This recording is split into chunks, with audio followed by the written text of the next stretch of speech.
Well,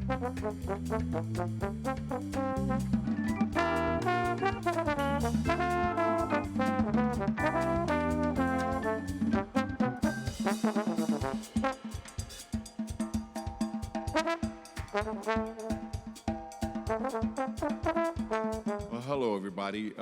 This is the Mitch Butler Trio. We are a new entity here in Columbia, South Carolina. We have on the organ, Morgan McGee. And on the drums, I can't introduce him like Mark does, but this is Brendan Bull on the drums. And my name is Mitch Butler on the trombone. And again, we are working and living in Columbia, but this is our first collaboration for us. We did a gig a couple of weeks ago, and this is the first of this, and then hopefully some things in the future.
There's something good in just about everything. It's how will you find it? Right, right. You know?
Now, my father was a big jazz aficionado and fan of the music, and so I heard stuff.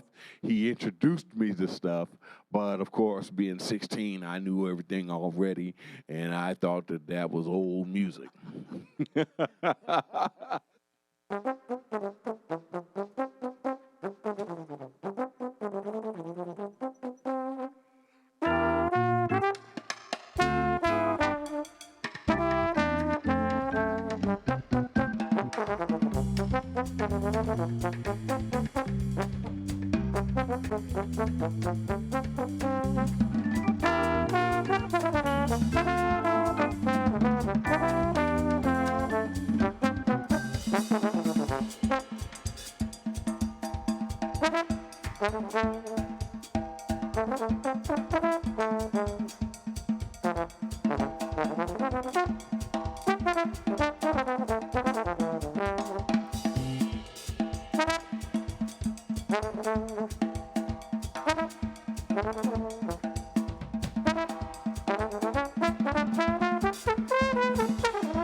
You better be nimble in terms of how you communicate your information, and you better be nimble enough doing what you do to convey certain thoughts and to be flexible to hear other ideas as well. See, the more secure you are in your own ideas, the more you're apt to be open to other ideas about the same issue.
Well, good evening, ladies and gentlemen. My name is Mark Rapp, the Executive Director for the ColaJazz Foundation, and we're very pleased and happy that we could bring you these concerts thanks to a grant from the Central Carolina Community Foundation.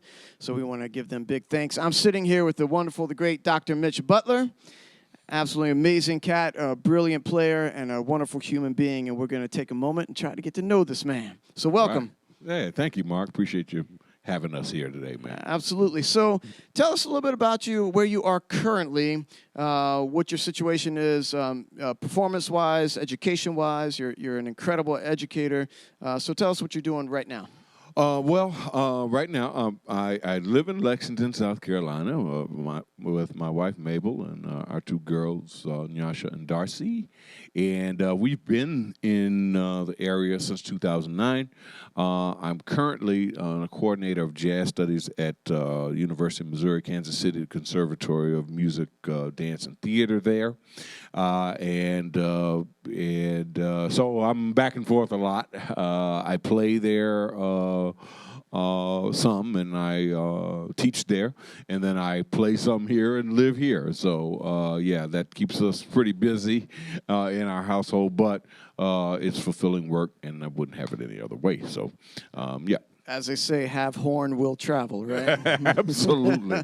If you travel, you better have horn, you know. So let's go all the way back to the beginning. So where are you from? Where did you grow up, and how did you discover jazz? Well, I'm from Raleigh, North Carolina, right up over 20, up 95. You know, just picked up the trombone in middle school like most of us, and didn't really discover jazz as a performer until I got to East Carolina University, where I did my undergrad and master's in music, and under the direction of Carol DeShiel, director of jazz there, and George Broussard, the trombone professor there. They were my real introduction to jazz. Now, my father was a big jazz aficionado and fan of the music, and so I heard stuff. He introduced me to stuff, but of course, being 16, I knew everything already, and I thought that was old music. And so I didn't pay it much attention. I also used to take lessons with a wonderful gentleman by the name of Keith Jackson, trombonist. He was professor of trombone at UNC. My dad used to drive me up to UNC, and I would take lessons with Keith, and he would introduce me to J.J. Johnson and Jack Teagarden. But of course, on the way back, I put in Kool Moe Dee in the tape player, and my dad would tell me, maybe, son, you ought to listen to this music, you know, you might like it. And I didn't. And so it wasn't until I got to school and the influence of those great professors and many of my dear friends that I still have today when we started listening to and playing jazz. And that's when I got serious about it. So, and even then, it was a little bit still slow going. You know, I didn't really dive into it until I was, you know, well into my 20s. And so, a little bit, I tell people I'm a bit of a late bloomer that way, but that's okay. It led me to where I'm sitting right now, and so I wouldn't change a thing about it. It's incredible. Yeah, I'm a late bloomer myself. I did not know jazz existed until I was 18 years old, and you know, and that was the first time I was introduced to the art of improvisation, and that you could actually play your horn without music in front of you. Yeah, it's a different thing, right? It's amazing that that's how we come to it today. I don't want to get too far, but you know, I was talking about this with someone recently. I think it might have been Stephen Gordon up in Charlotte, and we were just talking. You know, we have to come to the. We have to accept the fact that this now is art music in America. You know, we're talking about 1% to 3% of the record sales in this genre. And most of us come to it later as adults, like, beer or wine or driving and voting, right? We don't get this when we're just sitting in the house. We get it later, and that's okay. It's okay for it to be that. It's okay for it to be that kind of music. because it's unique that way in that it's art music, but you can dance to it. You can find it in the club or at Carnegie Hall. It's okay that it is that. We have to kind of, the more that we accept that, the easier it is for us to accept the part of education, of younger folks, that we can say, it's okay that it's not on the radio. But if you're serious about it, you have to dive all the way in, So anyway, didn't want to get too far. So on the education tip, I've had the opportunity to study with you a number of times, and just witnessing you practice and how you teach is really on a very high level. Teaching is an art form of itself. There's a lot of great players who don't know how to teach what they do. And you've worked out the ability to be able to express complex ideas in a very simple way and to meet the musician at the level that they're at. So how did you get into education? Did you dive right into education right out of college, or were you playing a little bit first and then went into education? What was your track to becoming a doctor and an authority of teaching jazz? Oh, wow. That's a lot of high praise. Thank you. So I did my undergrad and master's at East Carolina, and then after that, I went on the cruise ships to play for a little while I waited to get my first job. And so I got my first job teaching at Durham School of the Arts for a year, and I had the distinct pleasure of being a teacher with. I was like an assistant teacher with Andy Seiberg, who was a fantastic trumpeter and educator. And then his students were also amazing, not to mention the folks that were at that school were Dave Potter on the drums, Will Goebel on the bass. These were high school kids, Andy Palantoni, really nice players as high school kids. So I got, I got a real interesting introduction into teaching at a level that I knew nothing about when I was their age. Wow.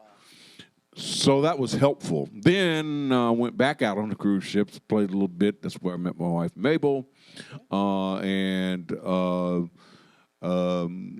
I got off the ships, I taught at North Carolina Central for a couple of years, and that program was a really fantastic jazz program. It was under the direction of Dr. Ira Wiggins, who just retired.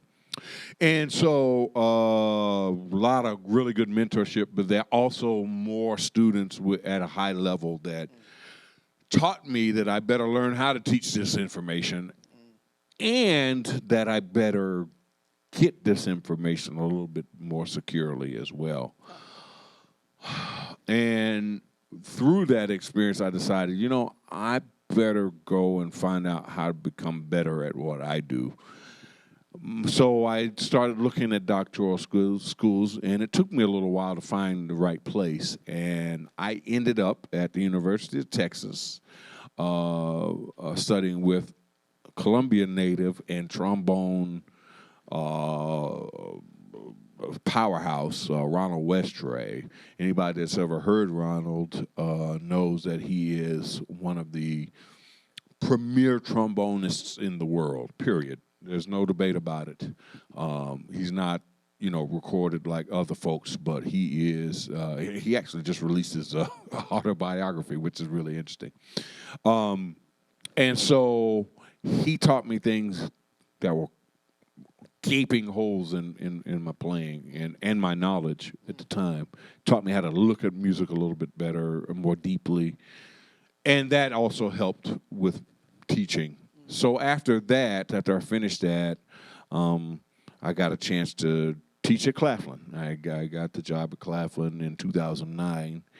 And that's really where I had a chance to learn how to, God willing, teach as well as I thought about it.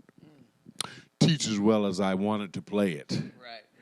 Because, everybody's different. And so, man, you're going from Durham School of the Arts and also grad schools, taught at grad school at UT, and then the Claflin, and then going on from there to teaching at California State University East Bay out in the Bay Area. and now at UMKC, which we're at the conservatory, you know, so high-level students. Man, you better be nimble in terms of how you communicate your information, and you better be nimble enough doing what you do to convey certain thoughts and to be flexible to hear other ideas as well. See, the more secure you are in your own ideas, the more you're apt to be open to other ideas about the same issue. Now, some things are just like not debatable, right? A C is a C, right? You can't argue that a C is a C sharp. Right. But you can find ways that a C sharp works in a C major scale if you know all of the different ways that might come about. So anyway, blah, blah, blah, all of that to say, that's how, you know, I think the journey really did help. I don't think that like what I knew led to the journey. I think the journey, I was fortunate. I had a lot of help, support, love, and guidance over the years, and I think the journey helped develop, you know, how to disseminate the information. Right on, man, incredible. So what are some projects that you have out there, and what's a project that you're excited about that's happening now or coming in the future? Well, truth be told, you know, COVID put a halt on anything that would have been coming down the pike. But that was okay, too. Not COVID. But, you know, the pause artistically. You know, the artistic pause was really helpful to regather and refocus my thoughts on some of the things that I wanted to do. So I know right before I started at UMKC, I was planning on doing an album.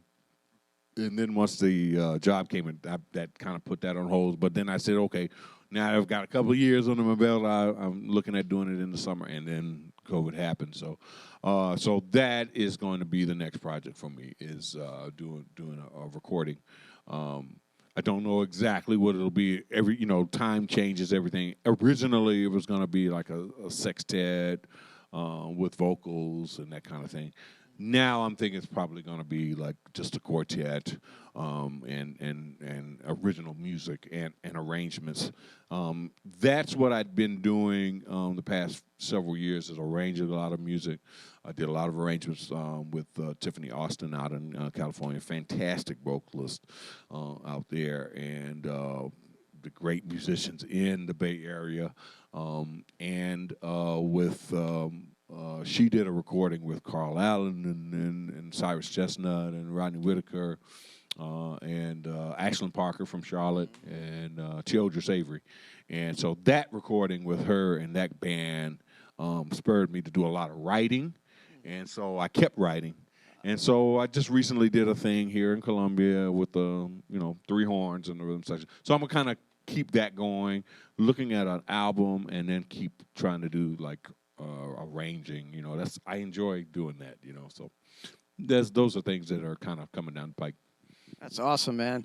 Yeah. So I guess one last question here. You've toured the world. You've been able to play some most amazing places and venues and whatnot, and played with some incredible people. Do you have a couple of standouts, a couple of venues or musicians you've worked with that just kind of stand out to you? That's Mark, been major, influential.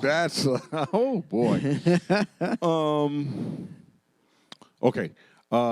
The Tiffany Austin's album, Unbroken, that's definitely one of the highlights because of that amazing band and the chance to do the arranging, producing on that album with Richard Seidel, who was the really the architect of the Verve heyday in the early mid-'90s. If you remember all those great records with Joe Henderson, from the night. That's all Richard's production. So I got to work with him, co-producing while he produced that recording. Awesome. I mean, who gets to do really that cool. kind of stuff? The New Orleans Jazz Orchestra, both under Irvin Mayfield and the current leader, Adonis Rose. That has been a pleasure, going down and hanging and playing with all the great musicians in New Orleans, as you know very well. Playing at Jazz Fest, that kind of stuff. I would have never done that without that band, and so that's great. And then there's a thing coming up with Carl. He's got a couple of performances with a great group. Rodney, Carl, Cyrus, and Tia Fuller. We're going to be playing in November up in New Hampshire, University of New Hampshire, and trying to make that, a more steady thing. But we have at least one thing, and so that I'm looking forward to that. That's going to be, got my pencil out already, trying to study, getting ready for that. Great band. Man, there's so many. Oh, man, I think about even going back to like John Brown in Raleigh, Durham area, playing with his big band and his groups over the years. I did a recording in March with Carol DeShiel and Sean Jones and C.V. DeShiel and Alan Johnson up in D.C. He just released a recording. It was like March, so like we were just coming out of COVID, man. I hadn't been playing very much, so but it was still a great experience. And Christy DeShiel's on that record as well. I mean, just really great musician. Man, if you asked me that question, I knew when you asked me that question, I was gonna list everything because the truth be told is that, and I had a discussion about this just this morning. There's something good in just about everything. It's how will you find it? Right.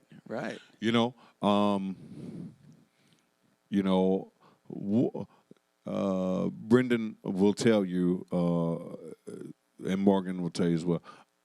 Our biggest goal right now is not for the trio to be playing every gig in Columbia. Our goal, we actually want to get a jam session started. Columbia has a great tradition of jam sessions. And I've talked to a couple places, and they've not come through, but we're going to keep looking. That's actually what we really want to do. And, anybody can name all those names and places and stuff like that. But I want to do that because I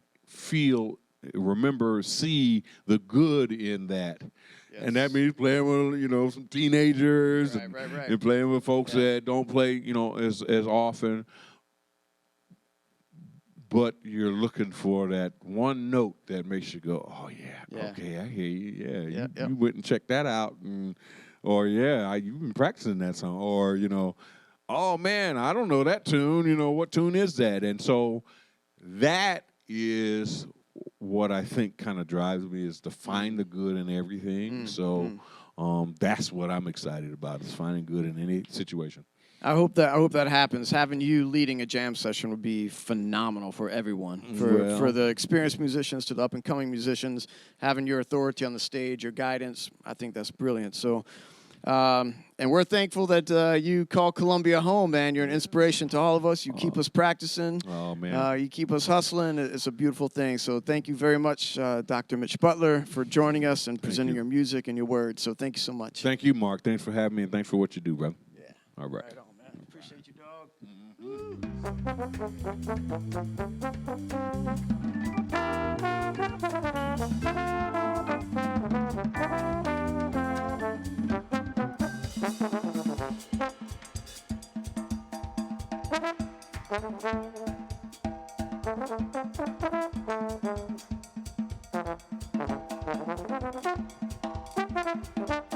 Mm-hmm.